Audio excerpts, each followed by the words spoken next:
Assalamualaikum Sobat Football United.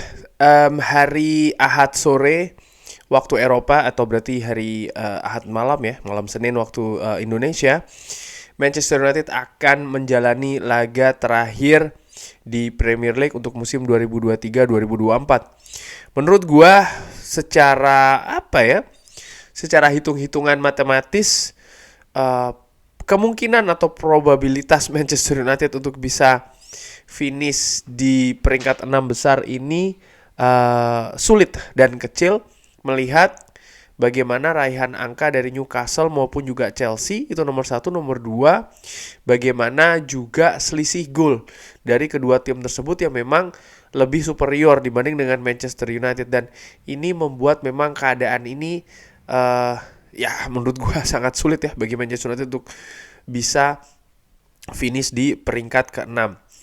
Nah, kenapa gue singgung peringkat ke-6? Tentu saja peringkat ke-6 ini juga memiliki arti ke Eropa musim depan. Menurut gue, secara ringan amatiran, pintu untuk ke Eropa ini lebih besar terbukanya ketika Manchester United bisa mengalahkan Manchester City, walaupun peluang tersebut juga nggak absolut banget ya, artinya nggak besar banget, karena kalau melihat yang dihadapi adalah Manchester City. Nah, namun di speech ataupun juga pesan terakhir dari Erik ten Hag di Old Trafford mengatakan mereka akan datang ke Brighton dengan target mendapatkan 3 poin. Nah, terkait dengan menghadapi Brighton tersebut, seperti biasa sebelum pertandingan ada konferensi pers dari Erik ten Hag ya. Langsung aja, sumbernya seperti biasa gue ambil dari Manchester Evening News. Ada beberapa update mengenai situasi kondisi para pemain, terutama yang absen ya. Ini cukup menarik menurut gue. Pertama adalah tentang Luke Shaw. Luke Shaw disebutkan kalau situasinya lebih rumit untuk saat ini, dan Erik ten Hag mengatakan kalau dia memiliki peluang yang sangat kecil kalau dia akan bisa bermain di final Piala FA. Bahkan sangat kecil sekali, dia memiliki atau mengalami kemunduran. Dan sekarang kita harus melihat sebagaimana keadaannya ya, sebagaimana parah keadaannya. Ini lagi-lagi ada kemunduran situasi kebugaran, pemulihan dari Luke Shaw, dan ini bukan yang pertama kali juga ya. Dan masalah cedera, masalah pemulihan, kebugaran ini memang menjadi tanda tanya besar kualitas dari tim medis, tim rehabilitasi dari Manchester United. Gua nggak tahu apakah ini tentang personilnya, ataukah ini tentang fasilitasnya, ataukah mungkin kombinasi di antara keduanya. Itu bisa saja terjadi. Tapi ini tentu saja merupakan kabar yang tidak bagus ya, bagaimana Luke Shaw yang merupakan pilar musim lalu ternyata menurut gua sama seperti Tyrell Malacia, musimnya sudah selesai untuk Manchester United. Ini memberikan kenyataan kalau memang Manchester United akan tampil tanpa back kiri murni di pertandingan menghadapi Brighton dan juga nanti ketika menghadapi Manchester City di final Piala FA. Mengenai Rafael Varane dan juga Victor Lindelof, kita bekerja untuk bisa membawa pemain ini kembali. Lisandro Martinez memiliki sesi yang bagus saat ini, dan para pemain lain seperti Rafael Varane dan juga Victor Lindelof ya, kita harus melihat seberapa jauh mereka tersedia di hari Ahad.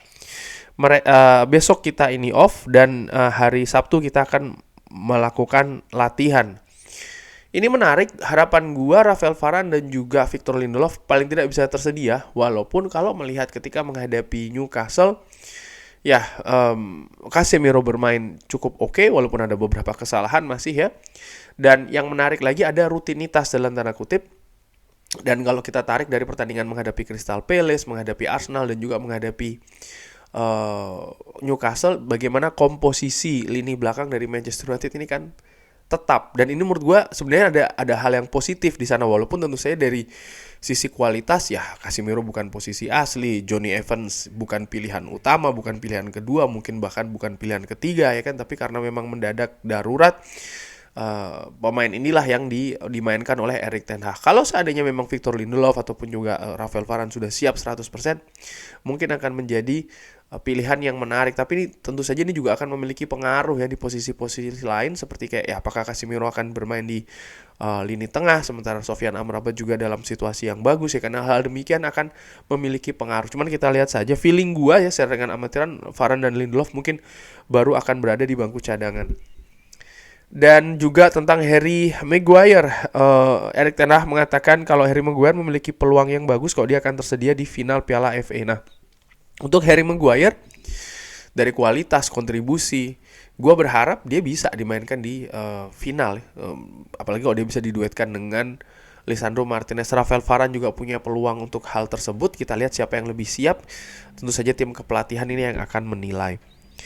Erik ten Hag juga memberikan pendapat terkait dengan ada situasi Marcus Rashford dengan seorang fan ya kan sebelum menghadapi Newcastle. Saya melihat kemarin, saya juga melihat bagaimana fans ini memiliki mood, spirit, dan juga situasi yang sangat bagus sebenarnya di stadion. Ini sangat bagus, ini menunjukkan bagaimana keterikatan yang kuat antara tim dan juga fans. Dan Erik ten Hag juga mengatakan ada sekian puluh ribu fans di dalam stadion, mungkin ada beberapa, ya mungkin hanya satu saja yang memiliki masalah, di mana yang ataupun kritik yang terlalu berlebihan mungkin berujung abusif ataupun serangan itu bisa jadi terjadi sehingga menimbulkan reaksi balik dari seorang Marcus Rashford. Tapi bagaimana mayoritas bahkan dari puluhan ribu supporter yang ada di Old Trafford ini terus tetap bahkan mendukung Manchester United juga Marcus Rashford. Karena gue ingat ketika menghadapi Newcastle, Marcus Rashford masuk, fans pun juga ataupun stadion ini menyanyikan chants tentang Marcus Rashford ya kan. Berarti mereka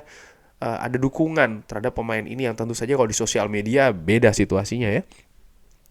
Erik ten Hag juga memiliki pendapat terkait dengan VAR yang mungkin ada situasi kan akan di voting ya, apakah akan dilanjutkan atau tidak. Erik ten Hag berpendapat kalau saya tidak berpikir akan ada jalan ke belakang ya. Secara prinsip ini sebenarnya harusnya membuat sepak bola ini lebih adil. Tapi kita memiliki masalah, kita harus membuat perkembangan ya ataupun perbaikan. Ya, banyak sekali keputusan-keputusan kontroversi kepemimpinan wasit musim ini, terutama yang juga terkait dengan VAR dan terutama juga yang berkaitan dengan Manchester United. Gua melihat sih sebenarnya pada prinsipnya sekali lagi VAR ini kan untuk membantu ya. Tinggal konsistensi saja dan juga kualitasnya. Bagaimanapun juga VAR ini adalah alat bantu dan keputusan akhirnya ini kan ada pada tim wasit, di mana sering sekali permasalahannya tuh menurut gua secara ringan amatiran ya ada di personel tim wasit tersebut. Erik ten Hag memiliki kepercayaan diri kalau para pemain muda dari Manchester United ini akan mengambil sesuatu dari kemenangan menghadapi Newcastle. Percaya diri ini merupakan hal yang sangat bagus, sangat besar ya. Musim ini kita tidak mendapatkan poin kembali atau turning point, tapi saat ini kita bisa saja mendapatkan langkah selanjutnya.